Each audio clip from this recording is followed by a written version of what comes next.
Collision नहीं, work power energy, work power and energy. ठीक है, तो उसमें लास्ट लेक्चर में हमने कोलिजन को पढ़ा था। क्या होता है कोलिजन? मतलब इवेंट है जिसमें क्या होता है, एक्ट होता है between bodies for very short interval of time, जिसकी वजह से क्या होता है, मोमेंटम एंड एनर्जी चेंज होती है। ठीक है, उसके बाद में हमने देखा था कि कोलिजन जो है 5 स्टेज में ऑकर होता है basically. Before collision, compression stage, maximum compression stage, expansion stage and after collision. तो उसमें से हमें बस इतनी कंसेप्ट लेनी थी कि जब कोलिजन होता है तो कोलिजन की प्रोसेस में काइनेटिक एनर्जी कन्वर्ट होती है इलास्टिक पोटेंशियल एनर्जी में। अगेन कोलिजन खत्म होने के बाद सेम एनर्जी काइनेटिक एनर्जी में कन्वर्ट होती है और बॉडीज क्या करती है, मूव करती है। ठीक है, तो उसमें हमने देखा था कि कोलिजन जो होता है उसमें हर बार लीनियर मोमेंटम कंजर्व होगा। क्यों? एक्सटर्नल फोर्स एक्ट नहीं होगा, क्योंकि force of gravity and friction का फोर्स हम निग्लेक्ट करेंगे। ठीक है, तो अगर लीनियर मोमेंटम कंजर्व होता है इसका मतलब m1u1 इक्वल्स टू बनेगा m1v1 प्लस, उसके बाद में जो हम कोलिजन पढ़ने वाले हैं उसके बेसिकली दो टाइप आएंगे, एक आएगा, दूसरा आएगा हेड ऑन में क्या होगा, before collision after collision path same रहेगा, ऑब्लिक में कोलिजन के बाद में पाथ चेंज होगा। ठीक है, एंड अगर वहां पे कोलिजन इलास्टिक है तो उसका मतलब काइनेटिक एनर्जी कंजर्व होती है, एंड अगर काइनेटिक एनर्जी कंजर्व होती है तो वहां पे half of m1u1 square plus equals to, यानी कि velocity of separation and velocity of approach भी सेम रहेगी, मतलब v1 minus v2 equals to u1 minus u2 equals to v2 minus v1 होगा। ठीक है, एंड इनको कंबाइन करके सबसे इंपॉर्टेंट फॉर्मूले v1 equals to 2m2 upon m1 plus m2 plus m1 minus m2 upon m1 plus m2 into u1, and v2 equals to 2m1 upon m1 plus m2, 2m1 u1 upon m1 plus m2 plus m2 minus m1 upon m1 plus m2 into u2। And फिर इसके ऊपर से आगे का part हमने discuss किया था special cases वाला, जिसमें अगर m1 is much greater than m2 है तो v1 इक्वल्स टू u1, उसका कोई फर्क नहीं पड़ेगा, लेकिन v2 के साथ क्या होगा, 2u1 माइनस u2 हो जाएगा, एंड अगर u2 रेस्ट में था तो v1 बनेगा u1 एंड v2 बनेगा 2u1। ठीक है, उसके बाद में अगर m2 much greater than m1 है तो v2 बनेगा equals to u2, but v1 के साथ क्या होगा, 2u1 माइनस u2, फिर से अगर वो रेस्ट में तो, एंड अगर m1 एंड m2 सेम है तो वहां पे वेलोसिटी क्या होगी, एक्सचेंज होगी। ठीक है, उसके बाद में आता है काइनेटिक एनर्जी का पार्ट। ठीक है, तो fractional loss of kinetic energy 1 minus v1 upon u1 का स्क्वायर, मतलब 4m1 m2 upon m1 plus m2 का स्क्वायर, मतलब 4m1 m2 upon m1 minus m2 का square plus 4m1 m2, and अगर लेस द मास डिफरेंस तो kinetic energy का loss क्या होगा, ज्यादा होगा, मतलब m1 इक्वल्स टू m2 अगर है तो काइनेटिक एनर्जी 100% लॉस होगी। ठीक है, अगर m2 equals to n times of m1 बोला है तो 4n अपॉन 1 प्लस n का, एंड काइनेटिक एनर्जी रिटेन अगर पूछा है तो m1 माइनस m2 अपॉन, उसके बाद में आता है इनइलास्टिक कोलिजन। अब अगर इनइलास्टिक कोलिजन है तो उसका मतलब क्या होगा, लीनियर मोमेंटम तो कंजर्व होगा, फिर से m1 u1 plus m2 u2 equals to m1 v1 plus m2 v2, लेकिन वहां पे काइनेटिक एनर्जी कंजर्व नहीं होगी, इसलिए velocity of separation upon velocity of approach जो है वो 1 नहीं आएगा, इसलिए हम उसको एक कांस्टेंट से इंट्रोड्यूस करेंगे, that is coefficient of restitution, मतलब E। तो फिर E के अकॉर्डिंग हम आगे का पार्ट डिफाइन करेंगे कि अगर E इक्वल्स टू 1 है इसका मतलब कोलिजन परफेक्टली इलास्टिक है, बट E अगर 0 बन गया तो इसका मतलब दो बॉडीज एक दूसरे को स्टिक होके फिर मूव कर रही है। ठीक है, एंड प्रैक्टिकली हर एक कोलिजन में क्या होता है, फिर E greater than 0 and less than 1 होता है। ठीक है, उसके बाद में हमने लॉस ऑफ काइनेटिक एनर्जी देखा था इन इनइलास्टिक कोलिजन, क्या होता है, half of m1 m2 upon m1 plus m2 into u1 minus u2 का square into 1 minus e square, फिर वहां पे यही वैल्यू पुट करके हम loss of kinetic energy calculate कर सकते हैं। ठीक है, और उसके बाद में ऑब्लिक कोलिजन में हमने देखा था क्या करना पड़ता है, कंपोनेंट्स लेने पड़ते हैं, हॉरिजॉन्टल कंपोनेंट कॉस वाले, वर्टिकल कंपोनेंट साइन वाले, फिर से मोमेंटम को हम इक्वेट करेंगे, अगर इलास्टिक कोलिजन है तो काइनेटिक एनर्जी वहां पे कंजर्व होगी। ठीक है, देन नेक्स्ट पार्ट में देखा था हमने रिबाउंडिंग ऑफ बॉल, उसमें अगर हमें वेलोसिटी आफ्टर nth कोलिजन चाहिए तो vn बनेगा, हाइट चाहिए तो, एंड अगर टोटल डिस्टेंस कवर्ड चाहिए तो मतलब e square upon 1 minus e square, and time required to come to rest into root of 2h naught by g। ठीक है, so this is all about collision. हो गया, कंसेप्ट एप्लीकेशन तो class में solve की थी, सॉल्व एग्जांपल तो देख के सॉल्व करने थे। अभी वर्क और एनर्जी का एकदम सिंपल, असं काही खूप इम्पॉर्टंट नाही आहे, बट फॉर्मॅलिटी म्हणून घ्यावं लागेल असा पॉईंट आपल्याला डिस्कस करायचा आहे. Write down. Conservative forces. Conservative forces. Conservative forces. ठीक आहे, आपल्याला बाकी सिलेबस मध्ये खूप काही कामाला येणारी कन्सेप्ट नाही आहे, त्यामुळे इथंच बघायचं, इथं वर्क करायचं आणि फक्त कन्सेप्चुअल पार्ट समझून घ्यायचा. ठीक है, थ्योरेटिकल बातें इससे रिलेटेड बस याद होनी चाहिए. कंजर्वेटिव फोर्सेस मतलब क्या होता है? The force which is independent of, नहीं असं नाही, if the work done, cut करा त्याला, if the work done by the force, if work done by the force is independent of, work done by the force is independent of path followed by the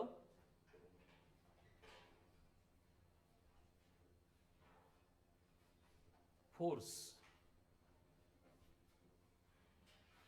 then the given force is known as conservative force.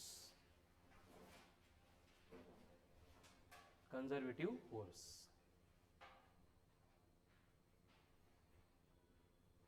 यानी कि क्या है, देखो work तो हो रहा है, work हो रहा है मतलब फोर्स एक्ट होता है एक पर्टिकुलर डायरेक्शन में जिसको हम कंसीडर कर रहे हैं एक पाथ में, लेकिन अगर वो फोर्स पाथ के ऊपर डिपेंड ही नहीं कर रहा है तो उस टाइप में जो भी वर्क डन होता है वो अगर पाथ पे डिपेंड नहीं है तो उस केस में जो फोर्स रहेगा उसको हम बोलते हैं एज ए कंजर्वेटिव फोर्स. कळालं ना, कंजर्वेटिव फोर्स. कंजर्वेटिव की मीनिंग क्या होती है word to word? Conservative peoples, in general नहीं ऐकलं कधी? पुराणमतवादी है ना, जो मतलब जिनको चेंज एडेप्ट नहीं होता है, कळतं है ना? नहीं कळत दे सोडी कर सकते. ठीक है, कंजर्वेटिव फोर्स मतलब वहां पे क्या होगा, ये पाथ के ऊपर डिपेंड नहीं करेगा. मतलब क्या होगा, देखो कि सपोज हमें ए इस बॉडी को बी तक डिस्प्लेस करना है, तो डिस्प्लेस करने के लिए हम ए टू बी ऐसे भी जा सकते हैं, हम ए टू बी ऐसे भी जा सकते हैं, हम ए टू बी ऐसे घूमते फिरते भी जा सकते हैं. तो तीनों पे से किसी भी पाथ के अलोंग जाएंगे तो भी अगर वर्क डन वहां पे चेंज नहीं हो रहा है, उसको फर्क नहीं पड़ रहा है, वर्क डन अगर सेम है तो उस टाइप के फोर्स को जो रिस्पॉन्सिबल था वर्क करने के लिए हम बोलते हैं एज ए कंजर्वेटिव फोर्स.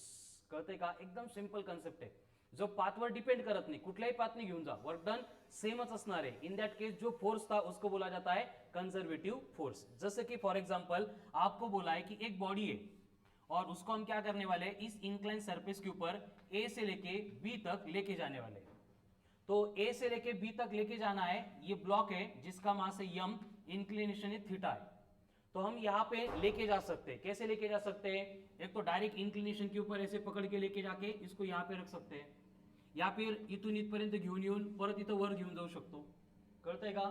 या फिर जो हम कैलकुलेट नहीं कर सकते लेकिन ऐसे हवा में इसको प्रोजेक्ट करके फिर यहाँ पे भी वो जा सकता है. ऐसे डिफरेंट पाथ हम कंसीडर कर सकते हैं. ठीक है, बट हम क्या करेंगे, कंसीडरेशन में सिर्फ दो पाथ का एग्जांपल लेंगे, उससे क्लियर हो जाएगा कि वर्क डन यहाँ पे सेम रहेगा या डिफरेंट रहेगा. क्या रहेगा, सेम या डिफरेंट, असं बघून नहीं सांगते आपल्याला, बघावं लागेल. ठीक है ना. अब देखो बेसिकली क्या हो रहा है कि ए से लेके बी तक बॉडी का डिस्प्लेसमेंट हो रहा है, और जो डिस्प्लेसमेंट हम यहाँ पे करने वाले हैं वो किसके अगेंस्ट करेंगे? ये जो फोर्स एक्ट होता है एम जी साइन थीटा, आठवतं का एम जी साइन थीटा कुठून आला?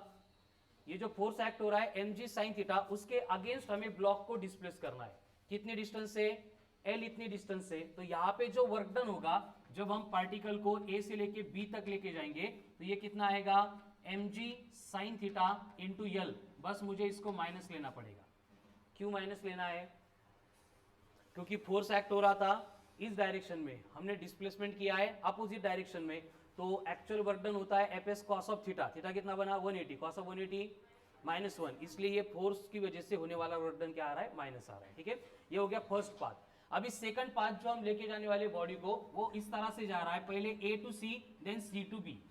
तो अब यहाँ पे जो वर्क डन होने वाला है नेक्स्ट केस में, उसको हम ऐसे ले सकते हैं, work done in A C plus work done in C B. Split केलं फक्त, इथून इथपर्यंत एक वर्क डन, इथून इथपर्यंत एक वर्क डन.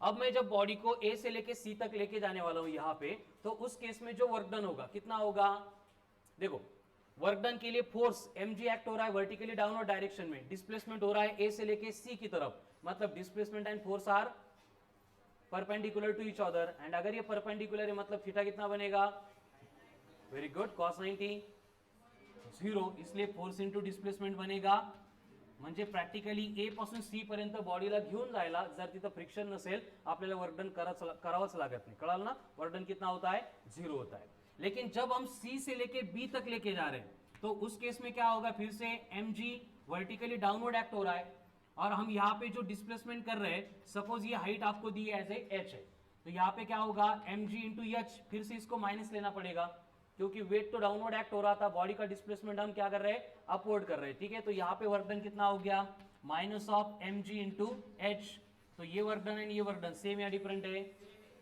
हा, इकडे mgl साइन थीटा आहे, इकडे mg h आहे, असं दिसताना आपल्याला दिसेल की वेगळं आहे, बट अगर हम यहाँ पे साइन थीटा को डिफाइन करेंगे तो साइन थीटा क्या होगा, h बाय एल, यानी h इक्वल्स टू क्या होता है, l times of sine of theta, मतलब ये बनेगा minus of mgl into sine of theta. यहाँ पे दोनों केस में वर्क डन सेम था, मतलब यहाँ पे हम कौन सा पाथ फॉलो कर रहे हैं इसके ऊपर कुछ डिपेंड ही नहीं करता है, इसलिए इस केस में जो फोर्स हमने कंसिडर किया था, कौन सा फोर्स था, ग्रेविटेशनल फोर्स, वो क्या बनता है, कंजर्वेटिव फोर्स, ठीक है।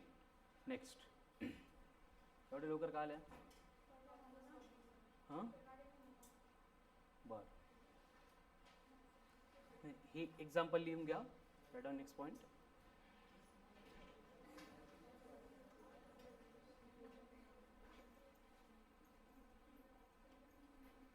स्टार मार्क करके लिखो नेक्स्ट पॉइंट।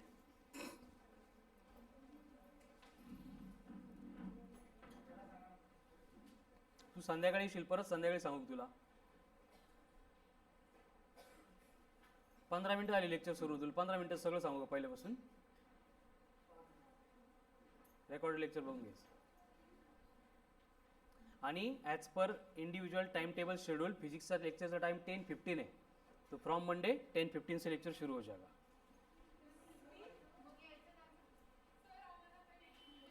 केमिस्ट्रीचा जो टाइम है ना तो किती आहे, 8:45 ते 10 पर्यंत आहे,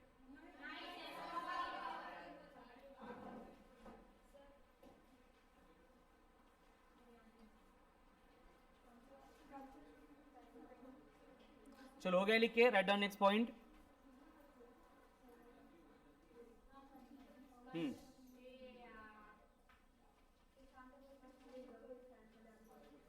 नेक्स्ट पॉइंट क्या लिखा, नेक्स्ट पॉइंट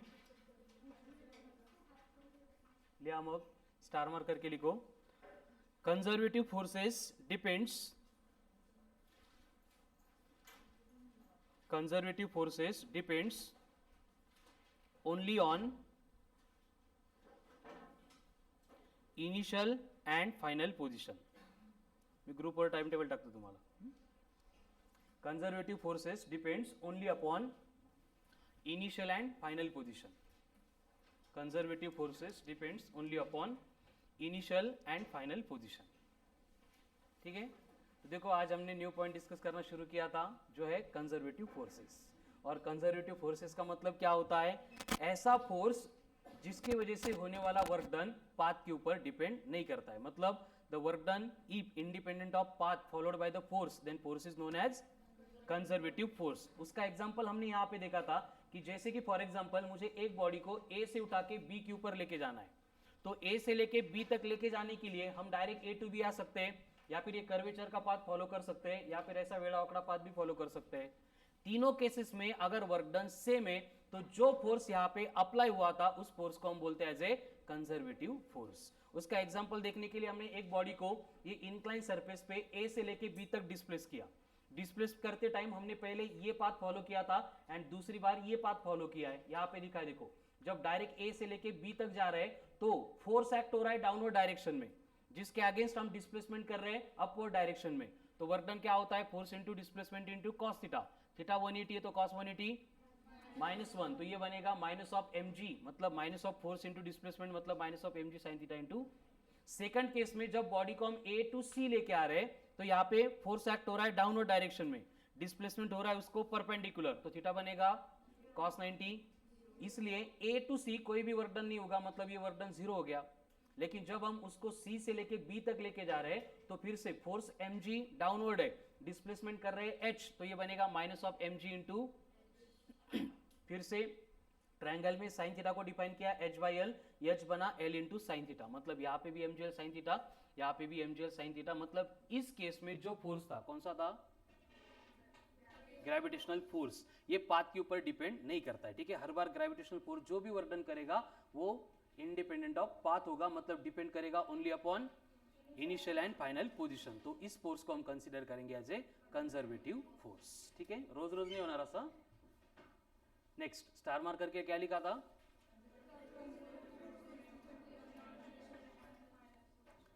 नेक्स्ट पॉइंट और एक स्टार मार्क करके, if work done, if work done by the force is 0,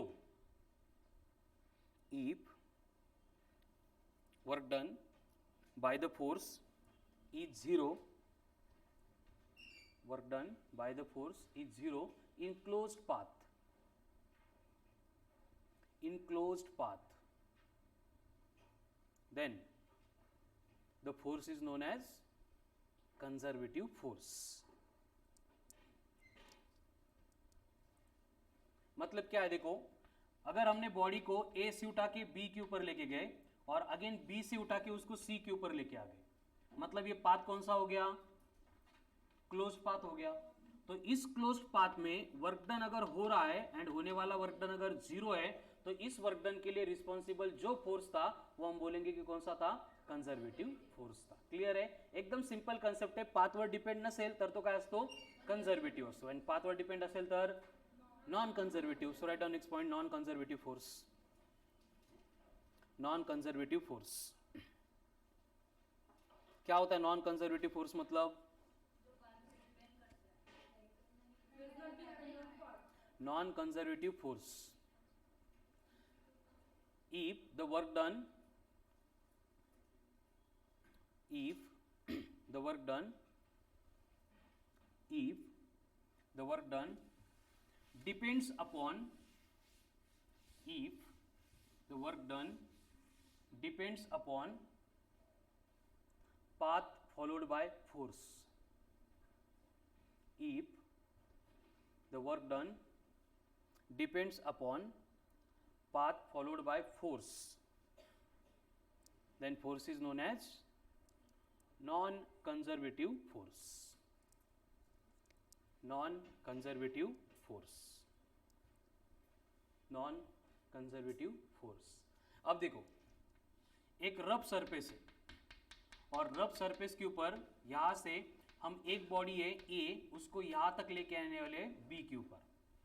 तो कंडीशन क्या है कि हम अगर उसको इस सरफेस के ऊपर ऐसे घसीटते हुए लेके जाएंगे, तो यहाँ पे क्या है, सरफेस रफ है, मतलब कौन एक्ट होगा, फ्रिक्शनल फोर्स। तो यहाँ पे फ्रिक्शनल फोर्स का वर्क डन कितना होगा, जैसे कि frictional force minus of mu M G है, माइनस क्यू, क्योंकि डायरेक्शन अपोजिट है। सपोज ये डिस्प्लेसमेंट कितना हो रहा है, एस इतना हो रहा है, तो ये वर्क डन मिला। लेकिन बाद में अगर हमने इस बॉडी को सरफेस के ऊपर रखा ही नहीं, ऐसे हवा में उठा के यहाँ तक लेके आ गए, तो work done bye frictional force कितना हो गया, मतलब यहाँ पे पाथ पे डिपेंडेंट है या इंडिपेंडेंट है, डिपेंडेंट है, इसलिए फ्रिक्शनल फोर्स बनेगा नॉन कंजर्वेटिव फोर्स। ठीक है, write down.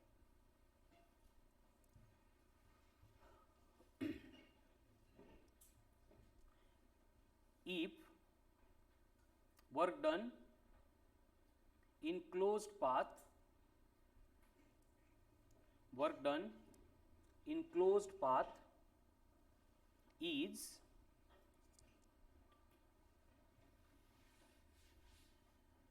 work done in closed path is non-zero, then the force is known as non-conservative force।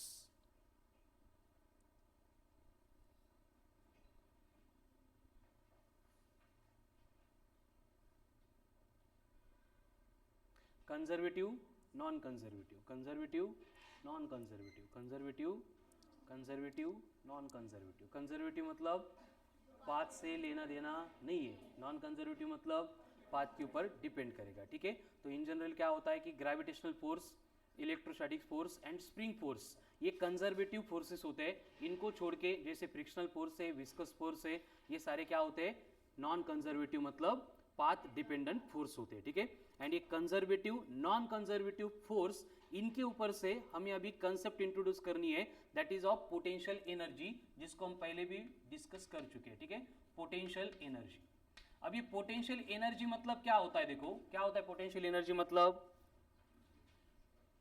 ये तो क्लियर है हमें कि वर्क डन स्टोर होता है इन the form of energy, work done store होता है इन द फॉर्म ऑफ एनर्जी, लेकिन वहां पे होने वाला जो वर्क डन है उसको हम यहाँ पे डिस्कस करने वाले हैं कुछ फोर्सेस के मतलब यहाँ पे इंट्रोड्यूस करके, जिसमें कुछ कंजर्वेटिव होंगे एंड कुछ नॉन कंजर्वेटिव होंगे, ठीक है। अब कंडीशन क्या होती है कि कंजर्वेटिव फोर्सेस जो होंगे उसको हम कंसिडर करते हैं कि सिस्टम के इंटरनल फोर्सेस, एंड जो नॉन कंजर्वेटिव होंगे उसको हम कंसिडर करते हैं external forces applied on the body, ठीक है। तो write down next point, potential energy, if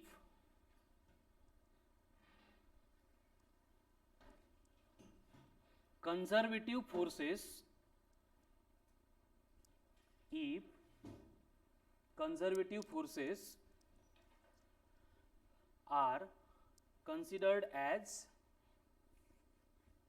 if conservative forces are considered as internal forces of the system,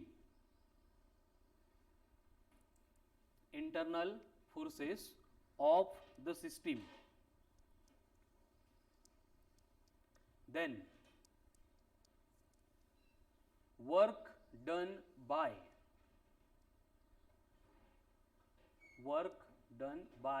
external forces, work done by external forces will get stored, work done by external forces will get stored in the form of potential energy.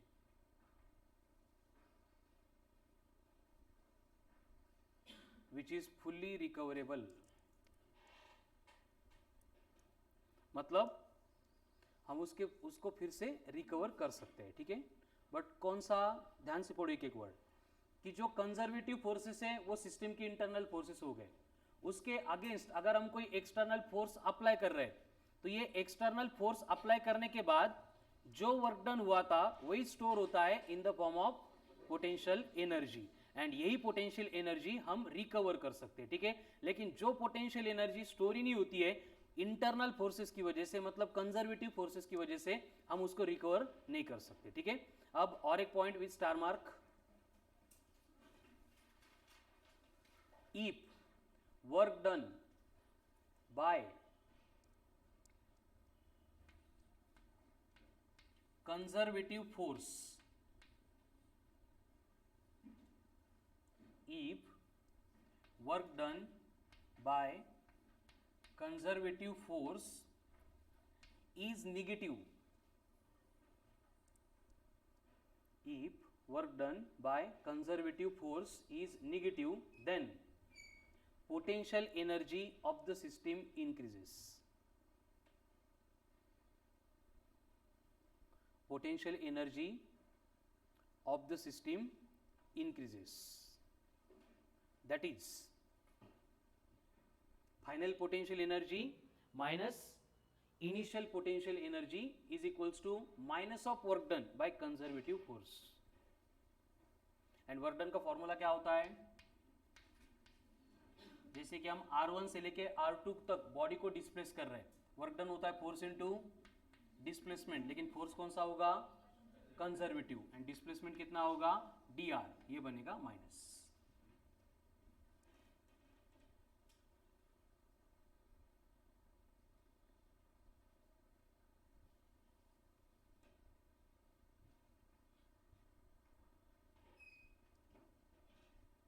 फक्त हे वर चलिए, U2 का मतलब लिहून टाका, final potential energy, U1 का मतलब U2 minus U1, very good. म्हणजे increase in potential energy. लिही ना, हो काय नाही लिही डिटेल, नंतर डाऊट घेऊन आला की मी नोटबुकमध्ये विचाराल तुला हे काय होतं. Increase in potential energy. W suffix C मतलब कंजर्वेटिव्ह वर्क डन, असं नाही म्हणायचं, work done by conservative force. And F C मतलब कंजर्वेटिव फोर्स. ठीक है. एंड R1 R2 क्या है, डिस्प्लेसमेंट हुआ था फ्रॉम R1 से लेके R2 तक. Next point with star mark, if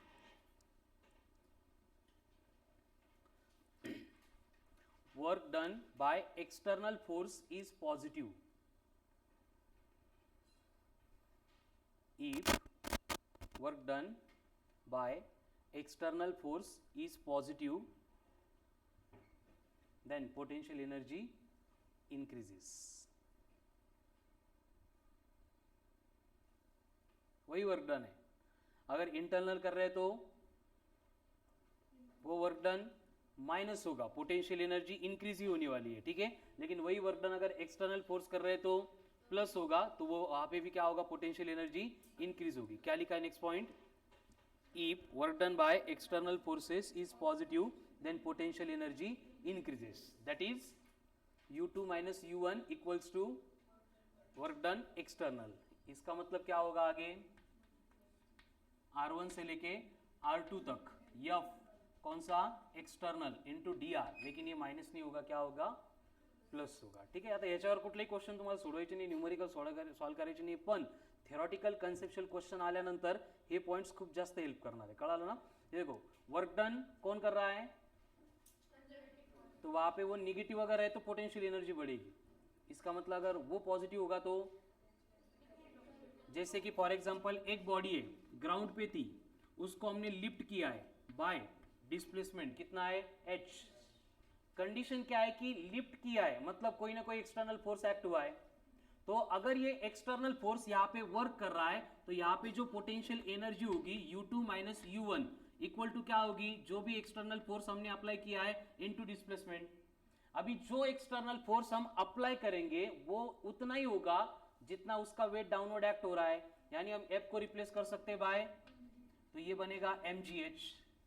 लेकिन अगर सेम कंसेप्ट हम in terms of conservative force मतलब ग्रेविटेशनल फोर्स देखेंगे तो यहाँ पे क्या होगा, ग्रेविटेशनल फोर्स एक्ट हो रहा है डाउनवर्ड, डिस्प्लेसमेंट एक्ट हो रहा है, मतलब ये U2 माइनस U1 तो चेंज नहीं होगा, बस ये जो वर्क डन हो रहा है इधर ये क्या रहेगा, माइनस ऑफ mgh रहेगा. मतलब जो पोटेंशियल एनर्जी स्टोर हो रही है वो तो सेम है, उसमें कोई डिफरेंस नहीं आ रहा है. डिपेंड करता है कि हम अगर कंजर्वेटिव फोर्स लेंगे तो कंजर्वेटिव फोर्स जो वर्क डन करेगा अगर उसकी वजह से पोटेंशियल एनर्जी बढ़ती है तो वो निगेटिव होगा. लेकिन अगर एक्सटर्नल फोर्स वर्क डन करेगा एंड उसकी वजह से अगर पोटेंशियल एनर्जी बढ़ रही तो वर्क डन क्या होगा, पॉजिटिव होगा. ठीक है. बस एवढंच है. हो गया क्लियर. अगर यहाँ पे एनर्जी कैलकुलेट करने के लिए मुझे फोर्स को इंटीग्रेट करना पड़ रहा है, इसका मतलब फोर्स कैलकुलेट करने के लिए क्या करना पड़ेगा, F is given by minus of du by dx. Tej relation है. ठीक है. मतलब एक को इंटीग्रेट कर रहे तो दूसरे को क्या करना पड़ेगा, डिफरेंशिएट करना पड़ेगा. तो write down next point, force from potential energy, force from potential energy, force from potential energy is given by F equals to क्या होगा, minus of du by dx. अब du by dx कर रहे हैं मतलब हम क्या कर रहे हैं, एक्चुअल में एनर्जी को डिफरेंशिएट कर रहे हैं. समझ में आ रहा है ना. लेकिन किसके रिस्पेक्ट में डिफरेंशिएट कर रहे हैं, यहाँ पे टाइम नहीं है, कौन है, डिस्टेंस है. ठीक है. मतलब कि अगर हमें बोला जा रहा है कि सपोज अप्लाइड फोर्स है 2x minus of plus of 3x square. Applied force है कितना है, 2x plus 3x square. Applied मतलब कौन है, एक्सटर्नल फोर्स है. तो बॉडी का जब x इक्वल टू 0 से x इक्वल्स टू 4 तक डिस्प्लेसमेंट हो रहा है तब कितनी पोटेंशियल एनर्जी स्टोर होगी.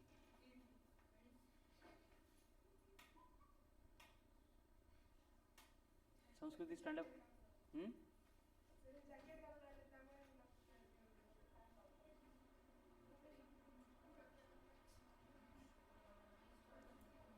राइट डाउन करो, क्वेश्चन सॉल्व करो। 80 का 80 जूल, वेरी गुड। कैसे करेंगे? देखो फोर्स दिया है, बस कर डिस्प्लेसमेंट को क्या करना पड़ेगा, यहाँ पे फोर्स को इंटीग्रेट करना पड़ेगा। इसका इंटीग्रेशन क्या होगा? क्या है? X square plus x cube. कैसे? जब हम इंटीग्रेट करते तब पावर में 1 ऐड करते, उसी से डिवाइड करते। तो 2x था तो ये बनेगा 2x स्क्वायर अपॉन 2, 2 कट, क्या बचा? X square. देन यहाँ पे कौन है? 3x स्क्वायर, फिर से पावर में 1 ऐड होगा, उसी से डिवाइड करेंगे, मतलब 3x क्यूब अपॉन 3, 3 कट होगा, तो ये बनेगा x square plus x cube. Limit है 0 से लेके 4 तक। तो x मतलब पहले 4 आएगा, 4 स्क्वायर, 4 का क्यूब कितना आता है फिर? 80 जूल। ये क्या हो गई? Stored potential energy. ठीक है। एंड वही अगर ऐसे बोला था कि ये फोर्स कंजर्वेटिव है तो फक्त माइनस आलं असतं। ठीक है। नेक्स्ट सेम वे हमें अगर बोला जा रहा है कि स्टोर्ड पोटेंशियल एनर्जी कितनी है?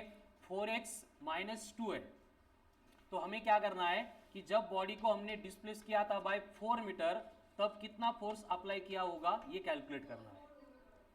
क्या करना पड़ेगा? u दिया है तो उसको डिफरेंशिएट करना पड़ेगा। डिफरेंशिएशन कितना आ रहा है? 4, तो अप्लाइड फोर्स हमेशा से 4 रहेगा, फिर वो 4 मीटर है या फिर 4000 मीटर है, इंडिपेंडेंट ऑफ, वेरी गुड। ठीक है, पाथ नहीं, displacement.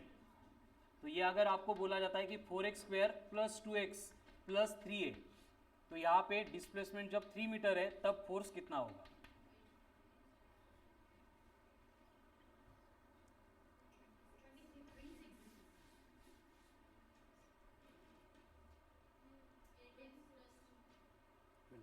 Newton,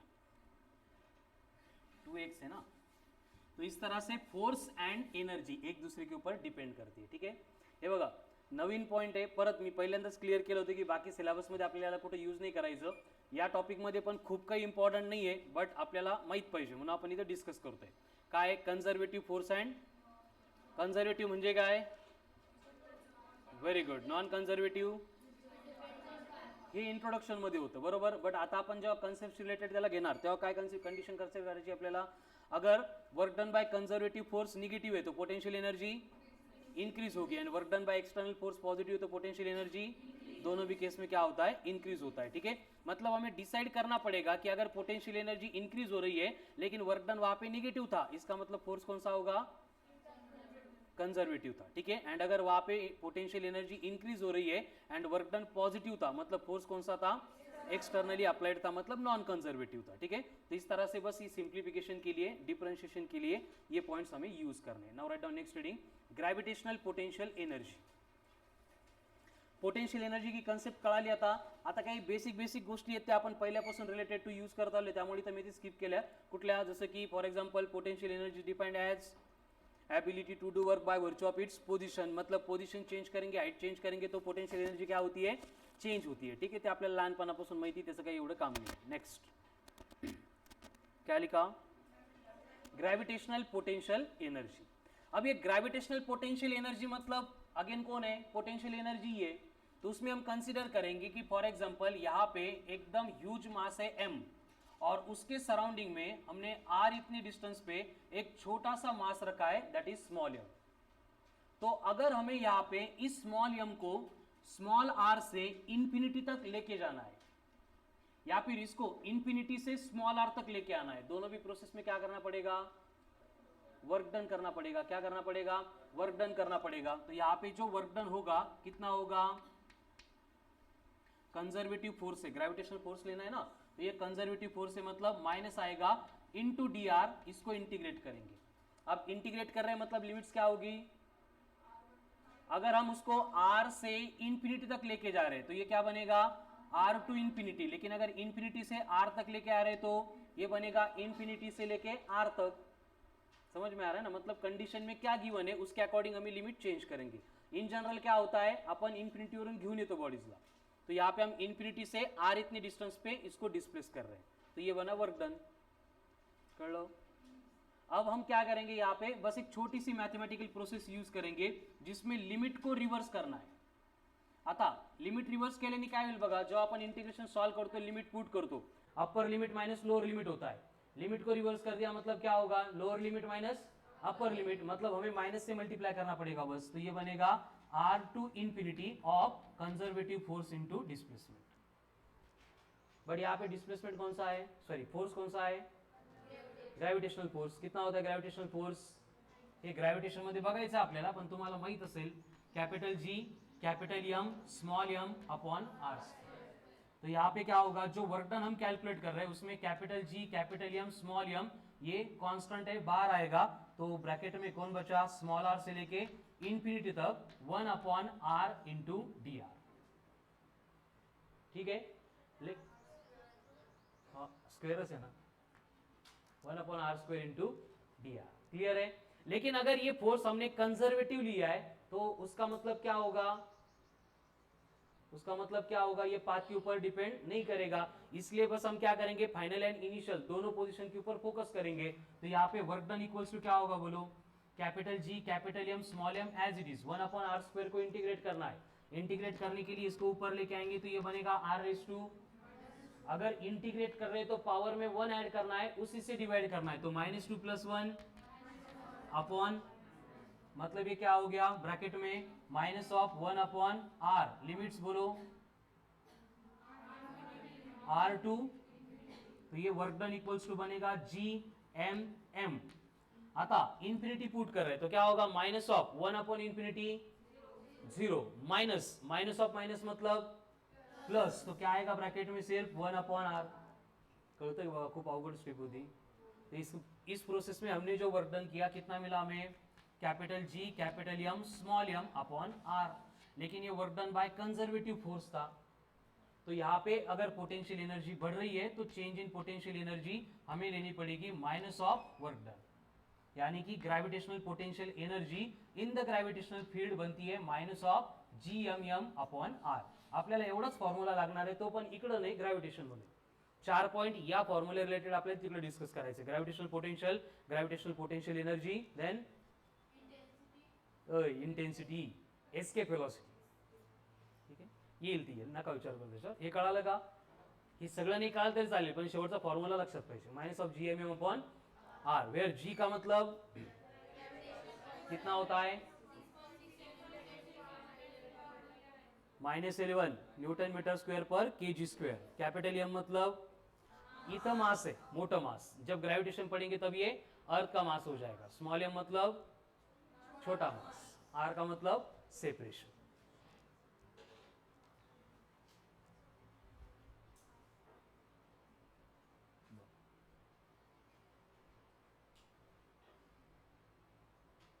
gravitational potential energy.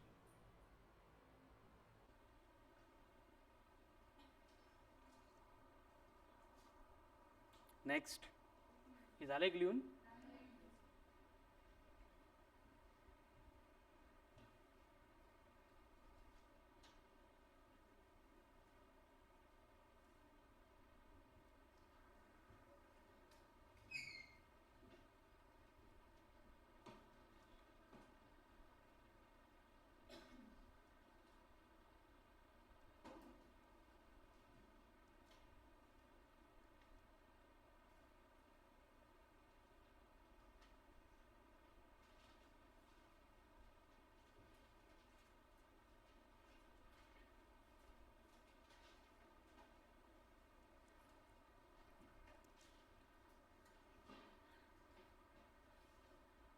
Elastic potential energy of spring system,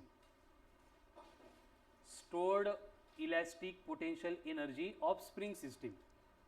अब ये इलास्टिक पोटेंशियल एनर्जी क्यों बोला, क्योंकि अगर कॉम्प्रेशन एंड एक्सपांशन हो रहा है तो उस टाइप की पोटेंशियल एनर्जी को हम क्या बोलते हैं, इलास्टिक पोटेंशियल एनर्जी।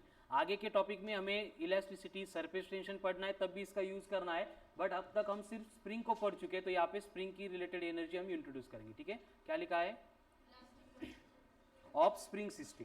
अब देखो, अगर स्प्रिंग की सिस्टम दी है तो स्प्रिंग का अपना खुद का फोर्स होता है, कौन सा फोर्स होता है, स्प्रिंग फोर्स। तो वो स्प्रिंग फोर्स जो होता है वो कितना वर्क डन करता है, वो कैलकुलेट करने के लिए वहां पे फोर्स कितना होता है, पहले kx नहीं होता है, माइनस ऑफ kx होता है। माइनस ऑफ kx का मतलब क्या होगा, force and displacement opposite direction में, एंड उसके ऊपर से अगर हमें ब्लॉक को डिस्प्लेस करना है तो एक्सटर्नली ये स्प्रिंग फोर्स के अगेंस्ट सेम फोर्स अप्लाई करना पड़ता है, मतलब एक्सटर्नल फोर्स भी कितना अप्लाई करेंगे, kx। तो अगर फोर्स F अप्लाई कर रहे हैं which is equals to kx, तो उसकी वजह से क्या होगा, वर्क डन होगा। और ये वर्क डन कैसे कैलकुलेट करेंगे हम, F इंटू डी एक्स, ये होगा छोटा सा वर्क डन, इंटिग्रेट करेंगे तो W इक्वल्स टू आएगा 1/2 इंटू के इंटू एक्स स्क्वेअर, असं काहीतरी झालंय आपलं, ठीक है।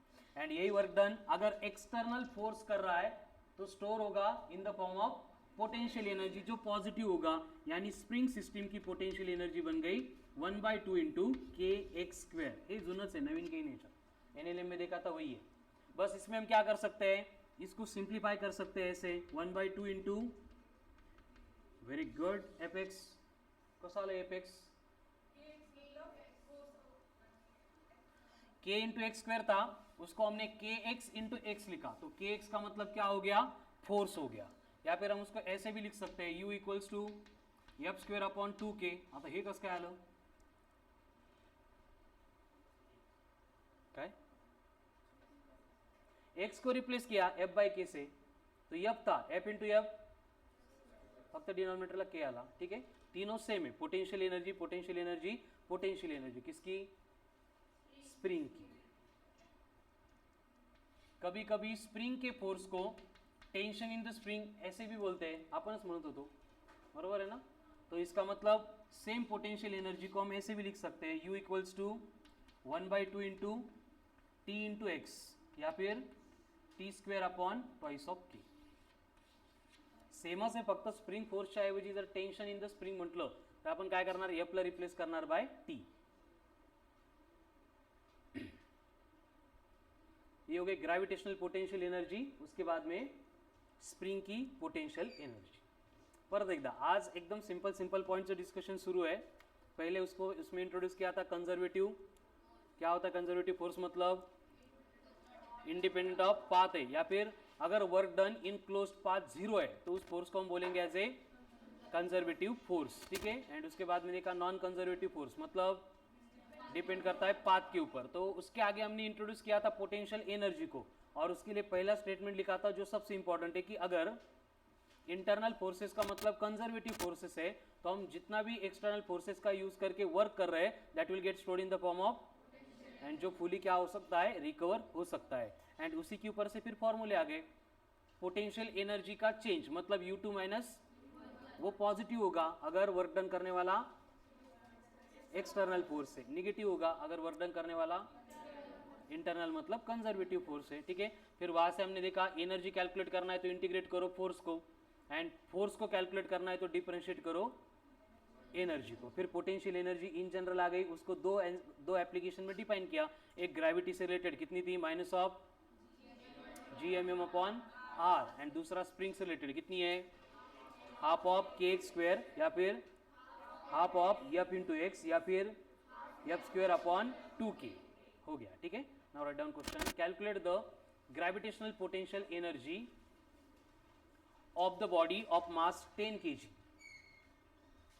of the body of mass 10 kg,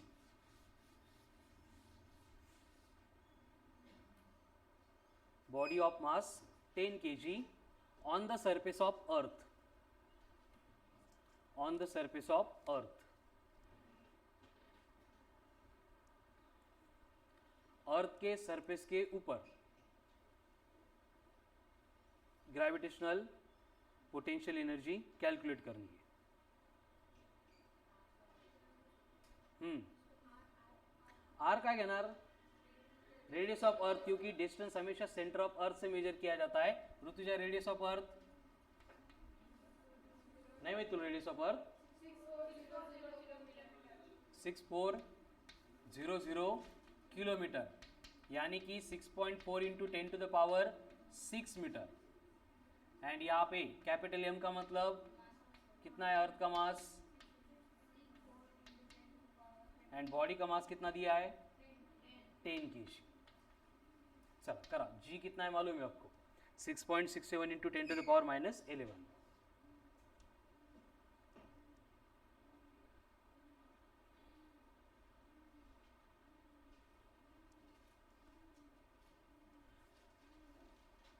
अब ये ग्रेविटेशनल पोटेंशियल एनर्जी निगेटिव क्यों आ रही है?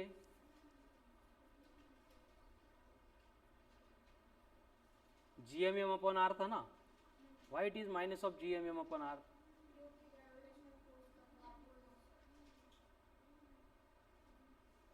Very good. अजून हे आता जे कन्झर्वेटिव्ह ज्याला माहित नाही त्याला सांगितलं कळेल काही? मग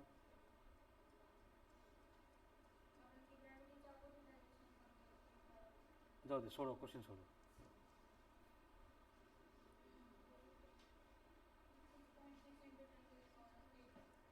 देखो GMM अपॉन आर है तो एक सिक्स गेट कैंसल, एक 6 बचेगा इनटू जी में -11, यहाँ पे +24 +13 -6 मतलब +7 +8 मतलब 6 × 10⁸ के आसपास माइनस ऑफ जूल. ये हो गए ग्रेविटेशनल पोटेंशियल एनर्जी. ठीक है.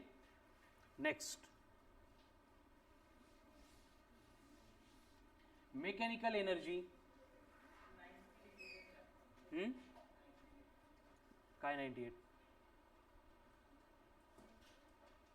झालं क्वेश्चन सॉल्व करून. Next mechanical energy. क्या होता है मैकेनिकल एनर्जी? मतलब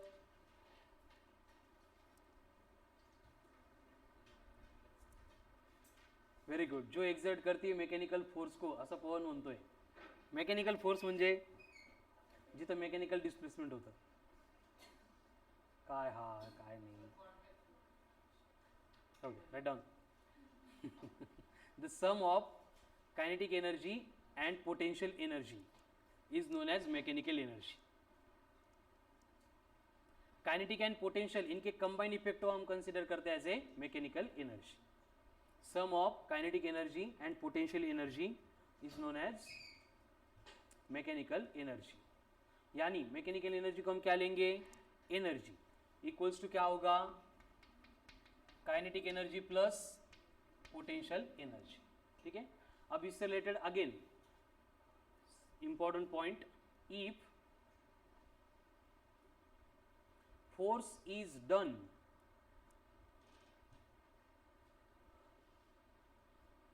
by external forces, नहीं, work is done by external forces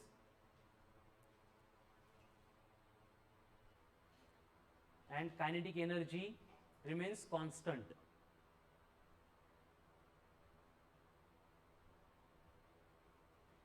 kinetic energy remains constant. तो क्या होगा इसका मतलब? वर्क हो रहा है लेकिन वर्क होते टाइम काइनेटिक एनर्जी चेंज नहीं हो रही है. इसका मतलब क्या होगा? जो वर्क हो रहा था वो कन्वर्ट होगा into change in potential energy. Then work done will get stored in the form of potential energy.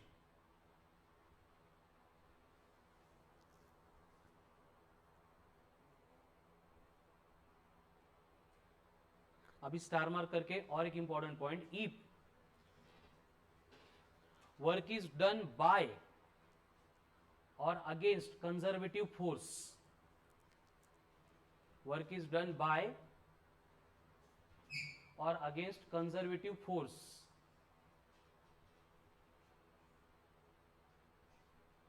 then potential energy will change. Potential energy will change.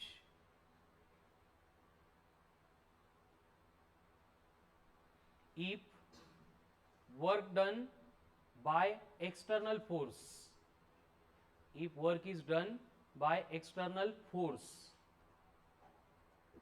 then kinetic energy, then mechanical energy will change. Mechanical energy will change.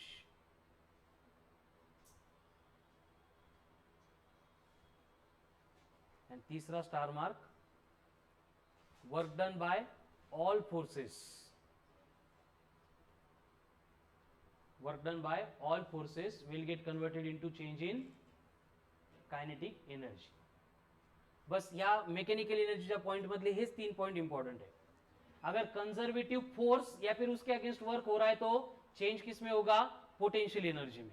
लेकिन अगर conservative and conservative के against का consideration नहीं है और external force body के ऊपर act हो रहा है, तो इसका मतलब चेंज कौन होने वाला वहां पे, मैकेनिकल एनर्जी यानी ई चेंज होगा। ई चेंज होगा मतलब के भी हो सकता है, यू भी हो सकता है।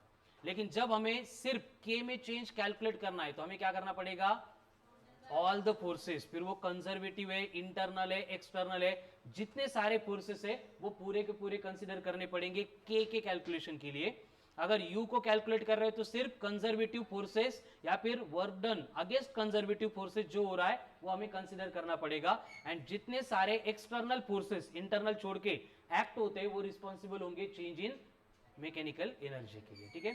बाकी तर गोष्टी आपल्याला माहिती, energy neither be created nor be destroyed but it can be only converted from one form to another form. तो ये एप्लीकेबल है फॉर टोटल एनर्जी ऑल्सो, ठीक है। अब और एक point with star mark, if body is displaced from infinity to the given point in the field। अब field मतलब किसकी फील्ड, एक तो ग्रेविटेशन की फील्ड होगी, नहीं तो चार्ज की इलेक्ट्रिक फील्ड होगी। लेकिन इलेक्ट्रिक फील्ड का डिस्कशन हम 12th में करेंगे, 12th में मतलब 12th एनसीईआरटी में करेंगे। अभी सिर्फ क्या हो रहा है, ग्रेविटेशनल फील्ड का डिस्कशन हो रहा है, ठीक है। तो अगर हम बॉडी को इंफिनिटी से लेके ग्रेविटेशनल फील्ड में लेके आ रहे हैं, काय लिहिलंय, if body is displaced from infinity to the point in the field then force of repulsion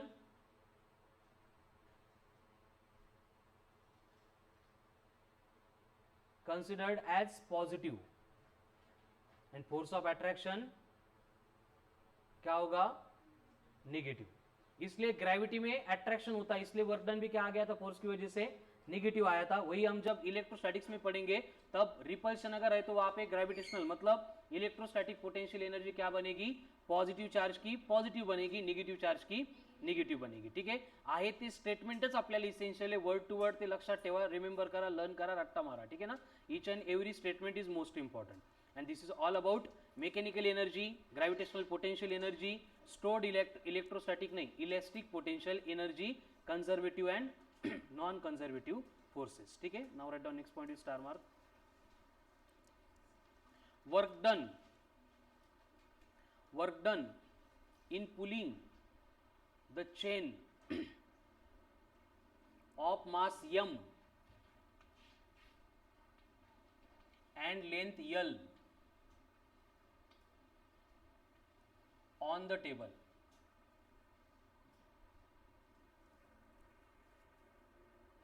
ये बघा कंडीशन क्या होती है, ऐसा टेबल होता है और आपको बोला है कि टोटल मास यम है, टोटल लेंथ यल है, एंड यहाँ पे 1/nth पार्ट म्हणजे हाफ पण म्हणू शकता, 1/4 म्हणू शकता, 1/5 म्हणू शकता, ठीक है। 1/nth part of the chain ऐसे क्या हो रहा है, टेबल के बाजू में सस्पेंड किया है।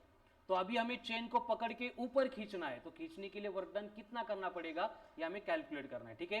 तो अगर बाय प्रोसेस जाएंगे तो वर्क डन उतना ही करना पड़ेगा जितनी उसकी पोटेंशियल एनर्जी स्टोर होने वाली है। अब पोटेंशियल एनर्जी कितनी स्टोर होगी, वो होगी mg इंटू एच, लेकिन मास पूरा नहीं खींचना है हमें, कितना खींचना है, जेवढा इकडे तेवढाच। आता इकडे किती येते कसं काढणार, पहले हमें कैलकुलेट करना पड़ेगा मास अपॉन लेंथ को इंटू L/n करना पड़ेगा, नहीं कळत है।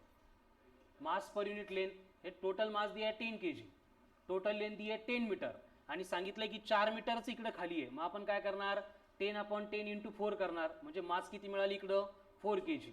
तो मास per unit length into length किया हमने,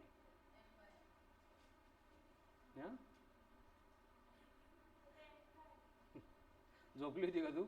एन म्हणजे काय, 1/n part, 1/n part of length, ये फ्रीली सस्पेंडेड यहाँ पे, नहीं कळलं अजून। म्हणजे आपण क्वेश्चन जेव्हा रीड करणार ना, क्वेश्चन मध्ये म्हणणार की हाफ चेन ऐसे सस्पेंड किए या फिर 1/3 सस्पेंड किए, तर ते 1/3 म्हणजे काय असेल, n, कळालं का, 1/n से। तो ये बनेगा m/l इंटू l/n, क्या हो गया ये, mass into g into h। अब कितने हाइट से खींचना पड़ेगा,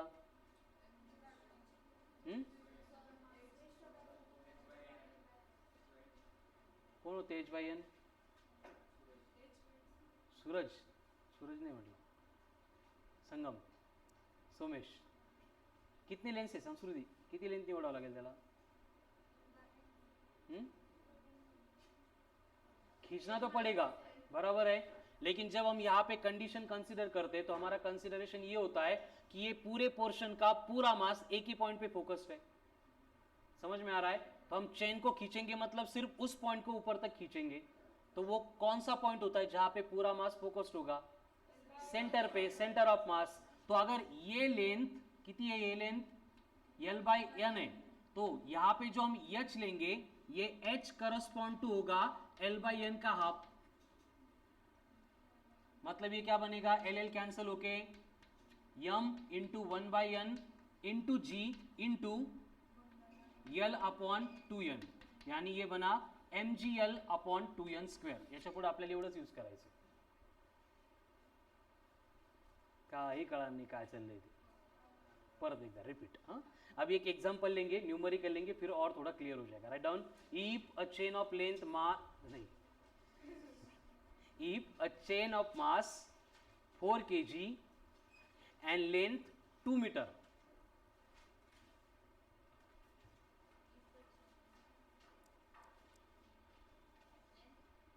a chain of mass 4 kg and length 2 meter placed on table in such a way that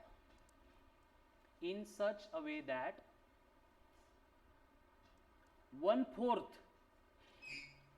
length is suspended freely from the table.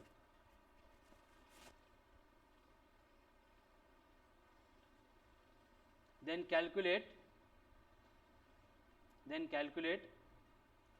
work done in pulling the chain. कौन कळलं का? Work done in pulling the chain. ठीक है, अब condition क्या है देखो, his condition है और यहां पे क्या बोला है कि एक चेन है, कुछ पार्ट ऊपर है, कुछ पार्ट ऐसे फ्रीली सस्पेंडेड है और हमें इसको ऊपर खींचना है। तो खींचने के लिए वर्क डन कितना लगेगा? हमें मालूम है कि यहाँ पे वर्क डन जो लगेगा वो ग्रेविटी के अगेंस्ट करेंगे, मतलब mgh होगा। बट हमें पहले फाइंड करना पड़ेगा कि कितना मास है जो हम खींचने जा रहे हैं, वो यहाँ पे नीचे कितना मास है। वो फाइंड करने के लिए हमें क्या करना पड़ता है पहले total mass upon total length into given length. तो हमें गिवन लेंथ का मास मिलता है कैसे, जैसे कि फॉर एग्जांपल ये चौक है मेरे हाथ में और ये चौक की लेंथ आपको बोली है कि सपोज 10 सेंटीमीटर है और इसका जो मास है वो है 100 ग्राम।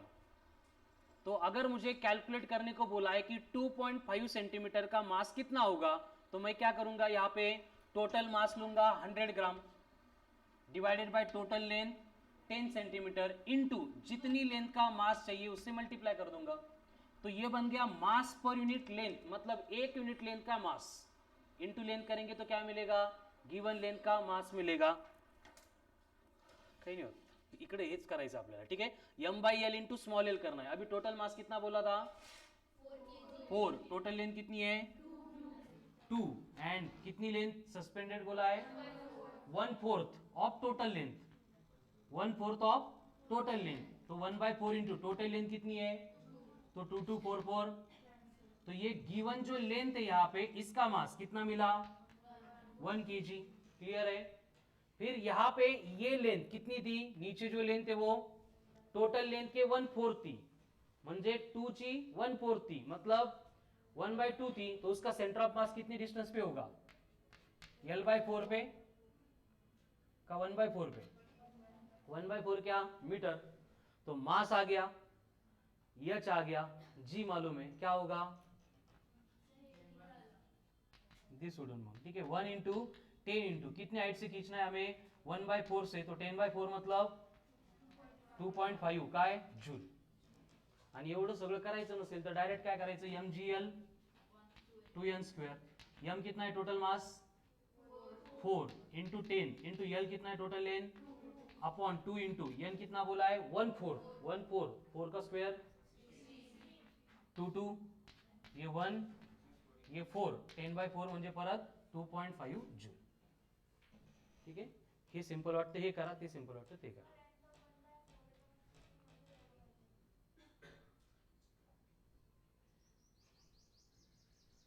चला घ्या लिहून.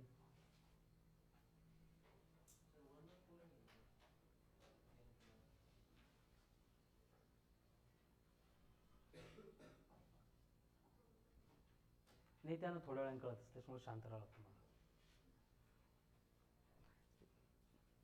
न्यूरॉन थोडेसे वॉर्मअप झालं, गरम झाले का क्लियर होते. चलो सेम क्वेश्चन है, आपको बोला है चेन का मास है 10 kg. कितना मास है 10 kg. लेंथ है 2 मीटर और आपको बोला है कि वहां पे 1/5 लेंथ जो है वो सस्पेंडेड है फ्रॉम द टेबल. तो उसको खींचने के लिए कितना वर्क डन करना पड़ेगा. पटकन ओरली mgl/2n². m कितना है 10 10 100 200 200 अपॉन 5 का स्क्वायर 25 into 2 200 अपॉन 50 मतलब 4 जूल हो गया. नेक्स्ट ट्रांसलेशनल इक्विलिब्रियम या फिर equilibrium of the bodies. Equilibrium of the bodies. Nikita नाही कळालं तुला अजून. नाही चैताली कळालं का. संध्याकाळपर्यंत कळून जाईल तुला. दे सोडून तू याच्याच विचार नको करू. Write down equilibrium of the bodies. अब कंडीशन क्या होती है कि बॉडीज को हम बोलते हैं कि बॉडीज क्या है इक्विलिब्रियम में. कब. जब उनके ऊपर एक्ट होने वाले नेट फोर्सेस कितने होते हैं 0 होते हैं. when F net is equals to 0 we can say that body is in translational equilibrium. Write down if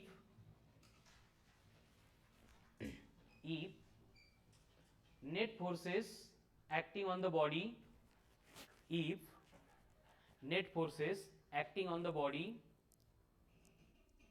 is 0, then the body is said to be in translational equilibrium. Body is said to be in translational equilibrium.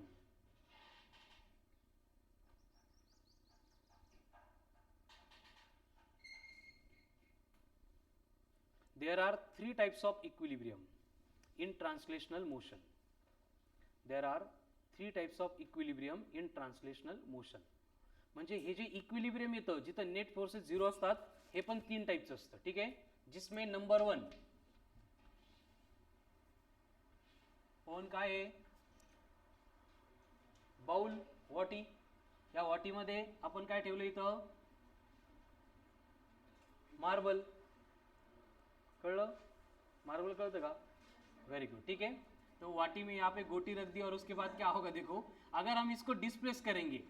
आता ह्या मार्बलला जर मी इकडं ओढलं आणि सोडून दिलं what will happen to the marble. परत येईल. इकडं ओढलं तरी पण इथं ओढलं तरी पण अगर सेम बाउल है उसको उल्टा कर दिया अब ये मार्बल ऊपर रख दिया आता थोडं डिस्प्लेस केलं तर परत नाही येणार. नाही परत कधीच नाही येणार. अँड हॉरिझॉन्टल सरफेस आहे उस पे मार्बल आहे. इकडं डिस्प्लेस केलं तर इथंच काय घेणं नाही. अजून डिस्प्लेस केलं तर तिथंच. ना पलीकडे जायचं ना अलीकडे जायचं. ठीक है.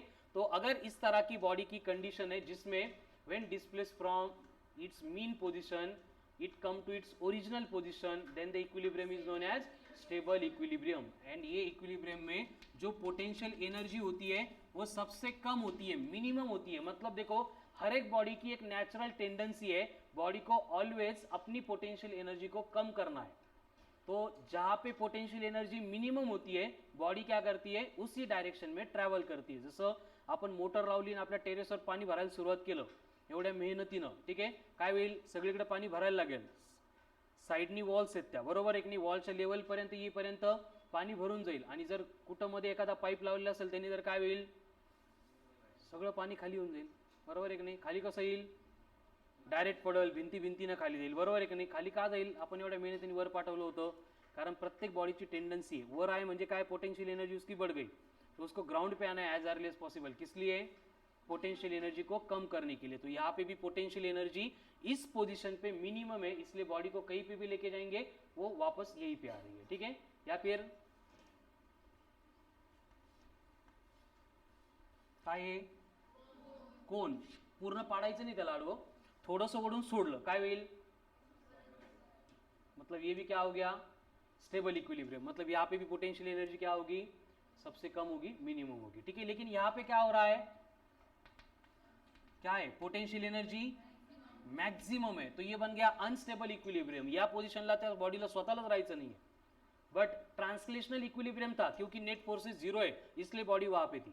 अगर हम जाके थोड़ा सा डिस्प्लेस करेंगे तो बॉडी क्या करेगी, परत कधीच नहीं येणार, ठीक है, निघून जाईल तिथून, ठीक है। तो ये बन गया अनस्टेबल इक्विलिब्रियम, ठीक है। एंड ये क्या होता है, न्यूट्रल इक्विलिब्रियम, जहां पे पोटेंशियल एनर्जी झिरो आहे, हा निवांत एकदम, फरकच पडत नाही, कुठेही घेऊन जा, आहे त्या पोझिशन मध्ये सुखी राहतो, ठीक है। तो ये तीन टाइप के इक्विलिब्रियम होते हैं, stable, unstable and neutral. Stable में पोटेंशियल एनर्जी, अनस्टेबल में आणि न्यूट्रल में बस एवढंच, हट.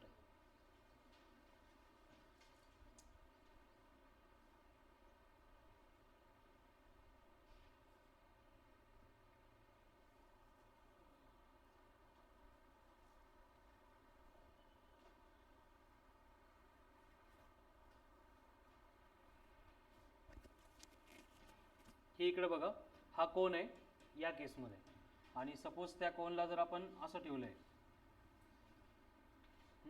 आणि आता इथं इक्विलिब्रियम मध्ये होता तो, थोडंसं ओढलं तर परत जाईल का इथं, म्हणजे अनस्टेबल इक्विलिब्रियम, ठीक आहे।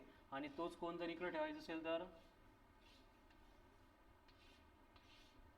जिकडे ढकलला तिथं तो आरामशीर राहील, ठीक आहे। तो बन गया stable equilibrium, sorry neutral equilibrium, stable, unstable, neutral.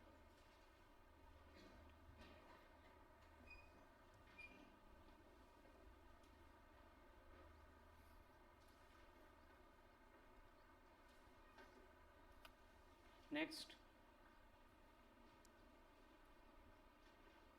Gradual loading and sudden loading of the spring.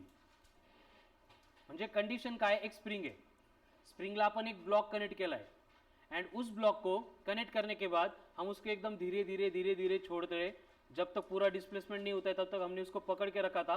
अब वो स्टॉप हो गया और हमने उसको मतलब छोड़ दिया, ये हो गई gradual loading of the spring, म्हणजे हळूहळू लोड अपन ऐड केला, एंड उसके बाद में लोड कनेक्ट कर दिया, ऊपर स्प्रिंग है एंड सोडून दिला, तो क्या हो गया, sudden loading of the spring. दोनों केस में डिस्प्लेसमेंट सेम होगा या डिफरेंट होगा,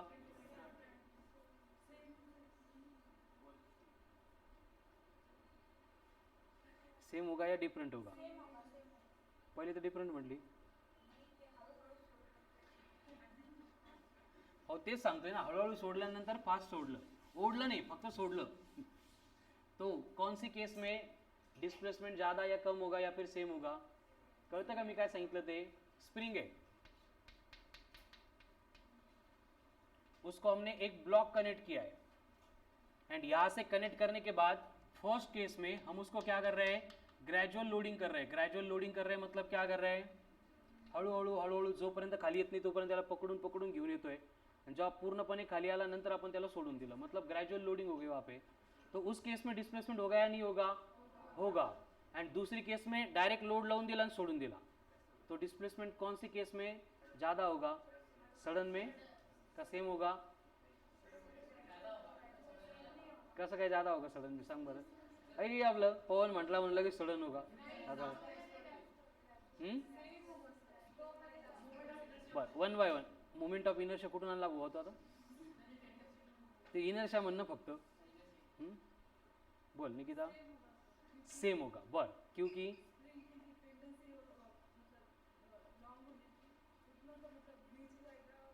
मराठी सांगितलं चालेल बेटा, मला कधी कधी हिंदी बोला वाटतं म्हणून मी हिंदीत सांगतो, ठीक आहे। नेक्स्ट, सेम नसेलच, कोण आहे ऋतुजा, का बरं, मला वाटतं म्हणून, आहे की नाही, अजून विथ विथ एक्सप्लेनेशन, फक्त त्यांनी सेम सांगितलं, मला उलट सांगायचं असं नाही, दोनों के ऊपर एम जी एक्ट होगा, तो डिस्प्लेसमेंट विल बी, हाँ प्रथमेश,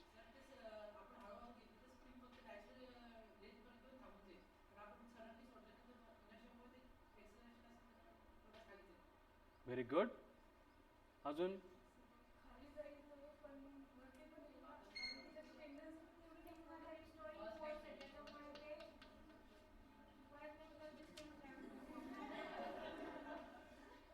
कळलं का, असं का होईल, आइतई ब्लॉक, मतलब यहाँ पे जो डिस्प्लेसमेंट हो रहा था x से, तो यहाँ पे होने वाला डिस्प्लेसमेंट सपोज हम y लेते हैं, कळालं ना. तो जब सडन लोडिंग करेंगे तो डिस्प्लेसमेंट ज़्यादा ही होने वाला आहे, कळालं ना. आता नॉर्मली कळायला पाहिजे, कॉमन सेन्स या स्प्रिंग हळूहळू सोडली आणि पटकन सोडून दिली, ती जोरात खाली देईल ना. बट ऐसे क्यों होता है, वापिस कुठे येईल ते नाही घेऊन देणं आपल्याला, पहिल्यांदा लोडिंग केली तेव्हा त्या केसमधलं डिस्प्लेसमेंट.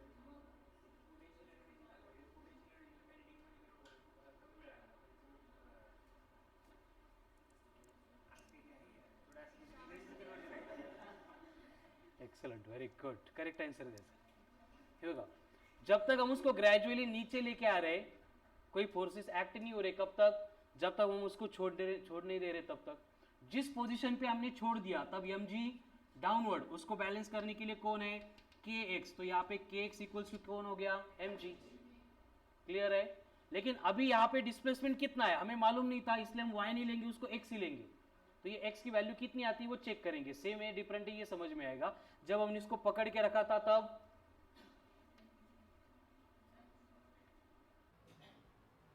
पोटेंशियल एनर्जी, छोड़ दिया तो डायरेक्ट क्या होगा, काइनेटिक नहीं, किसमें कन्वर्ट होगा ये, किसमें, स्प्रिंग की पोटेंशियल एनर्जी जी आता बघितली थी, half of k into X का स्क्वायर. ठीक है. तो यहाँ पे ये mg x equal to half of k into X square आ गया, बट mg को हमने यहाँ पे kx बोला था, तो ये mg एंड इधर का kx कैंसिल हो जाएगा. ठीक है. और ये h, सपोज ये h इतनी डिस्टेंस से हमने छोड़ दिया था, तो यहाँ पे x इक्वल्स टू कितना आएगा, ये जो भी था x था ना यहाँ पे, तो ये h को हमने x बोला है, तो ये अननोन रखते हैं इसको y, कारण ते कॅन्सल होईल ना, आपल्याला आन्सरच नाही मिळणार मग. ठीक है, गोळून देईल सगळा. तो ये y स्क्वायर आ गया, और पहले कितना डिस्प्लेसमेंट हो रहा है उसका, x हो रहा है नॉर्मल स्टेज में, तो ये h बनेगा x, तो ये h इंटू 2 बनेगा y. कसं आलं नाही कळालं. यहाँ पे जो mg है उसकी वैल्यू क्या है, ये kx के इक्वल है, लेकिन ये k इंटू वाई स्क्वायर यहाँ पे लिया है, और y स्क्वायर में से जो x है k इंटू एक्स, मतलब यहाँ तक की केस हम ले रहे हैं इनिशियली, मतलब जहां पे पोटेंशियल एनर्जी का कन्वर्जन काइनेटिक एनर्जी में होना शुरू होने वाला है. ठीक है. इसलिए यहाँ पे k mg एक दूसरे को कैंसिल कर रहे हैं, तो यहाँ पे बच रहा है बस h equal to 1/2 into Y, तो y इक्वल्स टू हो गया 2x. तो ये डिफरन्स होता है सडन लोडिंग में एंड ग्रॅज्युअल लोडिंग में, कळतंय का. त्यामुळे मग सडनली सोडल्यानंतर काय होईल, डिस्प्लेसमेंट जास्त होईल. काही लक्षामध्ये. ठीक आहे. So this is all about conservative forces and potential energies. Now concept application 3. 6 काल झाली बेटा, 3 नाही नाही, हा मधला पॉइंट आपला राहिला होता 3. Concept application 3. हा वाय आहे इथं, बट कंडिशन काय आहे ना की ऍक्च्युअल मध्ये ही स्प्रिंगची पोटेन्शियल एनर्जी आपण दोन पार्ट मध्ये घेतोय. एक जोपर्यंतचं डिस्प्लेसमेंट x होतंय तेव्हा ही kx, आणि त्यानंतर होणारा डिस्प्लेसमेंट किती आहे ते अननोन आहे, म्हणून हे kx इंटू हे y असं येतं ऍक्च्युअली. तो kx कॅन्सल होतोय, बट हे परत कन्फ्यूज कराल म्हणून मी त्याला ky स्क्वेअर ठेवतो. ठीक है. तो यहाँ पे सडन लोडिंग एंड अनलोडिंग में क्या डिफरेंस आता है डिस्प्लेसमेंट का, समझ में आ रहा है. आता परत या आजच्या कंटेंट मधला जो कंटेंट मी तुम्हाला पॉइंट टू पॉइंट लिहून दिलाय तोच एक्स्ट्रीमली इंपॉर्टंट आहे, कळालं ना. ऍक्च्युअल आता हे मॉड्यूल मधून हेच तुम्ही बघायला गेले, हेच सगळे पॉइंट आहे, पण खूप जास्त भारी घुमून फिरून दिले, कळालं ना. तर एकदा रीड करा मॉड्यूल मधून, बट हे जे नोटबुक मध्ये कंटेंट आज लिहिलाय तो एकदम व्यवस्थित परफेक्टली प्रिपेअर करायचं. ठीक आहे. कन्सेप्ट ऍप्लिकेशन 3 सापडली का, किती क्वेश्चन्स आहेत,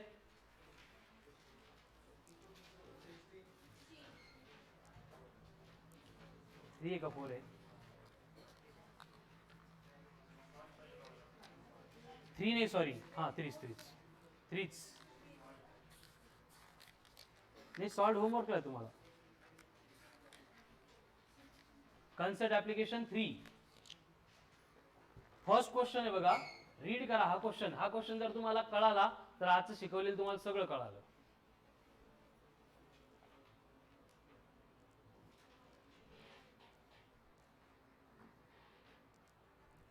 एवढा एक क्वेश्चन फक्त क्लिअर व्हायला पाहिजे बस.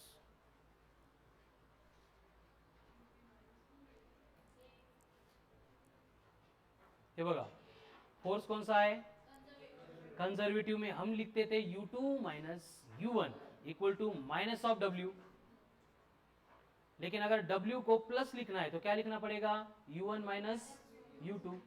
कळालं, मग काय येईल तिथं, AB का BA, हा UB minus UA equals to W. A to B चालली है ना बॉडी. इनिशियल पोटेंशियल एनर्जी कितनी है, UA. फायनल कितनी है, म्हणजे UA आता U1 झाला, U1 आता UA झाला. अपन काय लिहित होतो, U2 माइनस U1, तो ये क्या बनेगा, UB minus UA equal to minus W, म्हणजेच UA minus UB equals to W.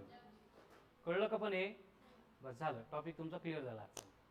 चला आता पुढचे एकदम चिल्लर चिल्लर क्वेश्चन्स आहेत बघा. कुठला ऑप्शन आहे फर्स्ट, मग सेकंड. ठीक आहे, थर्ड वन नाही, सेकंड क्वेश्चन.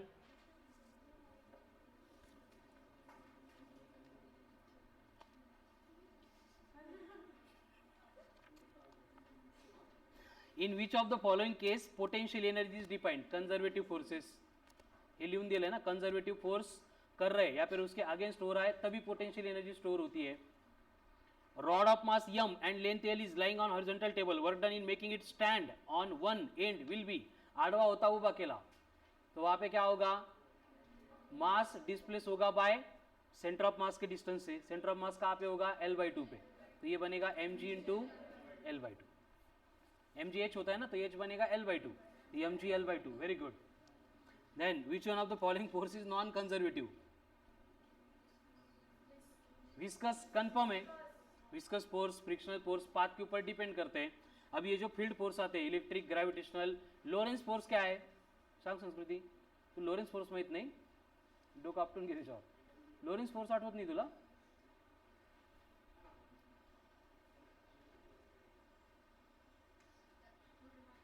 चार ट्रेन चालू आवाज नहीं track.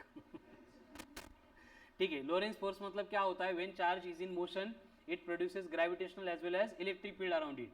The force acting on the charge by virtue of electric as well as magnetic field, gravitational नहीं है, magnetic field, तो उस फोर्स को बोला जाता है एज ए लोरेंस फोर्स. आता आठवलं. Next, principle of conservation of energy implies that sum of all type of energy is conserved. There will be an increase in potential energy of the system if work is done upon the system by, work done by external forces on system equals the change in mechanical energy. External forces बोला है सिर्फ तो mechanical energy, conservative बोलेंगे तो potential energy, all the forces बोलेंगे तो kinetic energy. झाला 8-1 तोच है, बरोबर.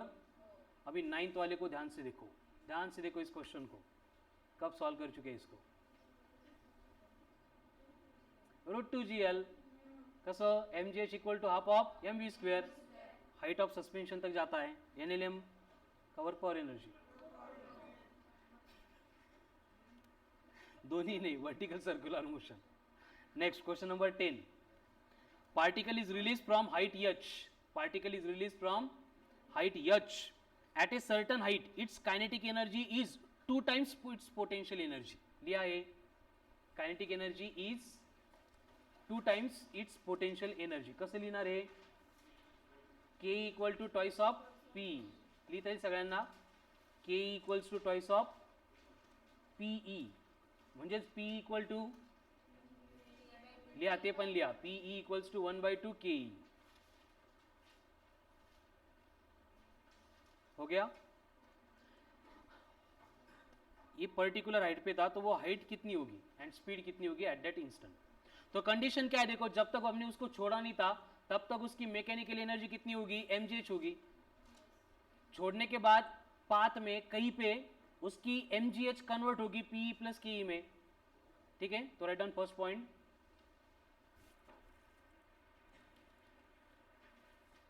when body is at height h, when body is at height h, its mechanical energy will be mg capital H.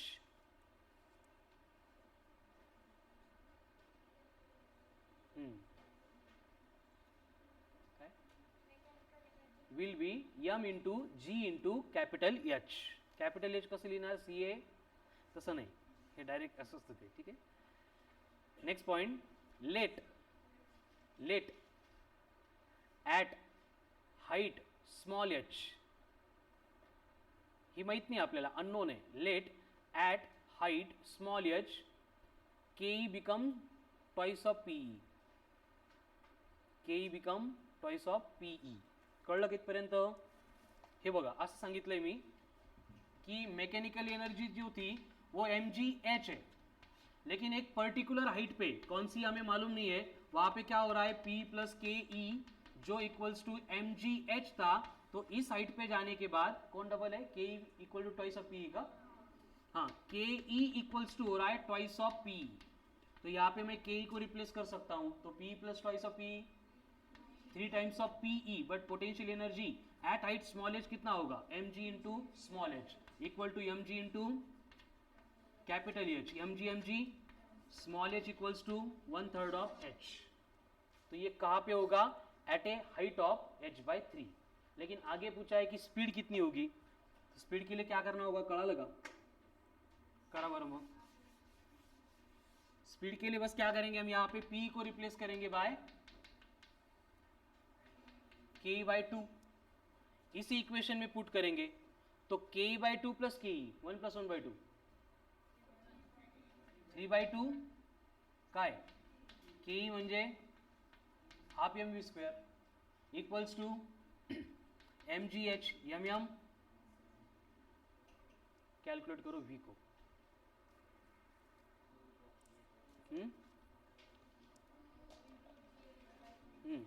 To root के बाहर आएगा, वैसे एक ही ऑप्शन है, तो second option is the correct one. हो गया. Next question number 11. 11 काय 11 मध्ये, हे किती लोकांना कळालं, बस एकच, किती लोकांना नाही कळालं, तुला नाही कळालं, काय नाही कळालं बेटा, तेच म्हणजे पूर्ण नाही कळाले की एखादी स्टेप नाही कळाली, सगळ्या स्टेप नाही कळाल्या का, ठीक आहे नंतर समजून सांगतो. हां क्वेश्चन नंबर 11, क्या 11 में लिहून घ्या फक्त, आता हे डाऊट विचारल्यानंतर नोटबुकमध्ये पाहिजे. 11 में क्या दिया है, ball of mass 2 kg projected horizontally with a velocity 20 meter per second from a building of height 15 meter, मतलब हॉरिजॉन्टल प्रोजेक्टाइल आ गया, बैठो तो हॉरिजॉन्टल प्रोजेक्टाइल. तो यहाँ से प्रोजेक्ट करने के बाद यहाँ पे वेलोसिटी कितनी होगी, हमें मालूम है हॉरिजॉन्टली प्रोजेक्ट किया था, मतलब ux इक्वल्स टू u था, वो कभी चेंज नहीं होगा, लेकिन ui कितना बनेगा, रूट ऑफ, वेरी गुड. तो फाइनल वेलोसिटी जब वो स्ट्राइक करेगा तब कितनी होगी, root of u² plus 2gh. किती लोकांना नाही कळत, एक कुठून लिहिले इक्वेशन, कोणी म्हणच फक्त नाही कळते म्हणून, सगळ्यांना कळालं ना, ठीक आहे करा व्हॅल्यू पुट. u कितनी है 20 का स्क्वायर 400 प्लस 15 इंटू 2 इंटू 10 म्हणजे 300, 400 प्लस 300 700, 700 मतलब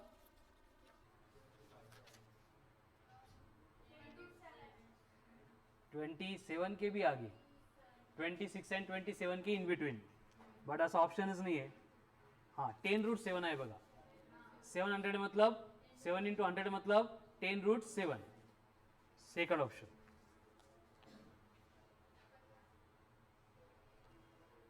काय 15. Next question number 12. Body of mass 0.1 kg moving with velocity of 10 meter per second. Body of mass 0.1 kg moving with velocity of 10 meter per second hits a spring of force constant 1000 Newton per meter. Then compression of the string is. यहाँ पे क्या होगा, process क्या होगी बोलो, फॉर्मूले वगैरह answer ही नंतर येईल, बट एक्चुअल स्प्रिंग को हिट कर रही है एक बॉडी जो मोशन में थी. अब बॉडी अगर मोशन में थी तो उसके पास क्या था, काइनेटिक एनर्जी, मतलब हाफ mv². उसने स्प्रिंग को कॉम्प्रेस कर दिया, कॉम्प्रेस करने के बाद बॉडी रुक गई, मतलब काइनेटिक एनर्जी जीरो हो गई, जीरो हो गई मतलब पूरी कन्वर्ट होगी इनटू किसकी, स्प्रिंग की. तो स्प्रिंग की एनर्जी कितनी होती है, k into x², half of m कितना है 0.1, v कितना है 10 का स्क्वायर, k कितना है इंटू एक्स स्क्वायर कितना आएगा फिर 1.1/10 म्हणजे 1/100 एक्स स्क्वेअर आहे, तो ये एक्स इक्वल टू आएगा 1/10 म्हणजे 0.1 मीटर. काइनेटिक एनर्जी कन्वर्ट हो गई स्प्रिंग की पोटेंशियल एनर्जी. नेक्स्ट गायत्री बड़बड़ न करू. 13. A uniform flexible chain of mass m and length L hangs in equilibrium over smooth horizontal pin. असं का? इक्विलिब्रियम में हँग हो रही है. हँग कोणतं हँग? हे असं असेल तरच इक्विलिब्रियम येईल ना. नाही कळलं. थोड़ी लेंथ जर इकडे जास्त घेतली इक्विलिब्रियम रहेगा का? तो ये पोजीशन मतलब कौन सी है? इक्विलिब्रियम पोजीशन है. तो देखो क्या बोला है, uniform flexible chain of mass m end length l hangs in equilibrium over a smooth horizontal pin, म्हणजे पुली असते. One end of the chain is given a small vertical displacement so that chain slips over the pin. Speed of chain when it leaves a pin is. असं होतं. थोडंसं इकडे ओढलं काय होईल? इकडचा मास जास्त होईल, पिन फिरायला लागेल, चेन अशी पूर्ण इकडे येईल आणि खाली पडून जाईल. आपल्याला काय सांगितलंय? स्पीड कब जब ये लीव करने वाली, आता पडणारच आहे खाली त्या पोझिशन मध्ये. नाही कळलं? क्वेश्चन कळला पाहिजे, ते आन्सर येईल त्या येईल ते नाही. सगळ्यात पहिले आपण एवढे दिवस शाळेत गेलोय की नाही, दिलेली कंडिशन काय, इंग्लिश स्टेटमेंट काय ते आपल्याला क्लिअर व्हायला पाहिजे. भली आपली शाळा किती भारी असली तरी चालेल. क्वेश्चन कळाला का? कसं सांगू तुम्हाला आता? कळलं का? नक्की काय होईल मग? ये अशी कंडीशन है, ये पिन है, ये इक्विलिब्रियम में वायर थी मतलब चेन थी, और बाद में हमने क्या किया, इसको थोड़ा डिस्प्लेसमेंट दिया. ये क्या होगा? पूरी नीचे जाएगी. नीचे जाके हा एंड पॉइंट है, म्हणजे आता पडणारच आहे खाली, तर उसकी स्पीड कितनी होगी? तो हमें करना पड़ेगा एनर्जी का कंजर्वेशन. एनर्जी का कंजर्वेशन. अब एनर्जी का कंजर्वेशन करेंगे मतलब वहां पे क्या होगा? जितनी पोटेंशियल एनर्जी कम होगी उतनी काइनेटिक एनर्जी ज्यादा होगी, मतलब बढ़ जाएगी. ठीक है. तो देखो इनिशियली अगर इस रीजन का तुका 2-4 महिने सगळे बेंच तोडतो, एक दिवस झोपा काढतो, एक दिवस लेट येतो, आता वेळेवर आला झोपत नाही तर बेंच तोडून टाक. आवाज तालन तुटला नहीं म्हणतो. ये बघा, इस रीजन को अगर कंसीडर करेंगे तो ये पूरी लेंथ कितनी हो गई? एल. आधी से निकला L/2. तो इसका CM कहाँ पे आएगा? सेंटर ऑफ मास L/4 पे. कळलं का? तो ये L/4 पे है. उसके बाद में जब ये चेन अबाउट टू लीव है, मतलब नीचे गिरने ही वाली है, तब जो सेंटर ऑफ मास होगा पूरी लेंथ का, जो पहले इनिशियल था अब ये सेंटर पे आएगा, मतलब कितने डिस्टेंस पे आएगा? L/2 पे आएगा. कळतंय का? म्हणजे ऍक्च्युअली सेंटर ऑफ मास कितने डिस्टेंस से मूव हो रहा है, मतलब पोटेंशियल एनर्जी में कितना चेंज हो रहा है? mgh. h मतलब कितना है? एंड इतनी ही काइनेटिक एनर्जी गेन होगी, मतलब half of m into m. क्या होगा फिर? Root of GL/2. Star mark करायला व्यवस्थित बघून घ्या, व्यवस्थित लिहून घ्या. नित्या हे कळालं का बेटा? हे कळालं, तेच नाही कळालं पहिले. क्वेश्चन लिहून घेतलाय तू? तू बोललो ते लिहून घेतलंय का? लिहून घेतलंय का ते?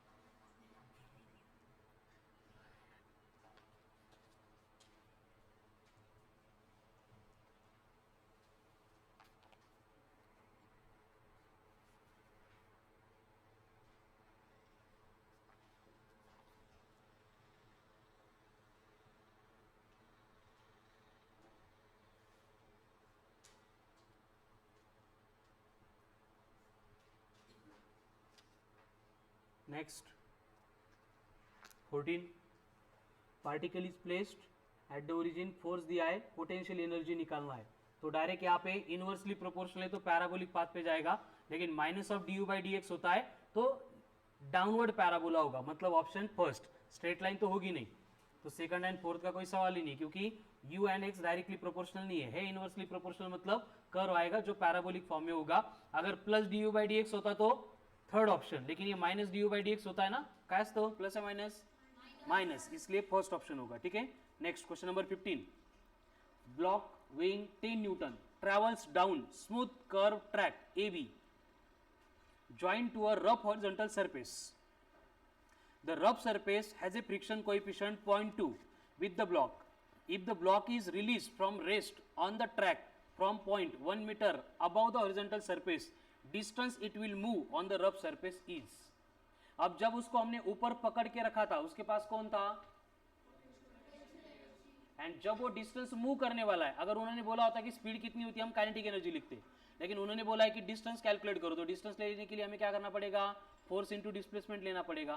फोर्स कौन सा होगा, फ्रिक्शनल फोर्स, क्योंकि सरफेस कौन सा है, रफ है, तो फ्रिक्शनल फोर्स कितना होता है इनटू डिस्प्लेसमेंट कितना हो रहा है d, तो यहाँ पे mg cut d equals to h by mu, h कितना है 1 का 10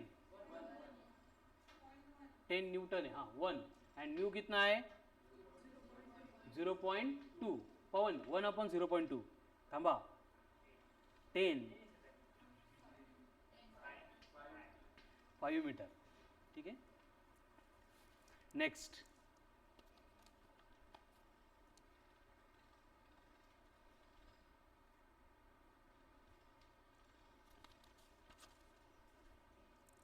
लास्ट वन करा सॉल्व, काय त्याच्यामध्ये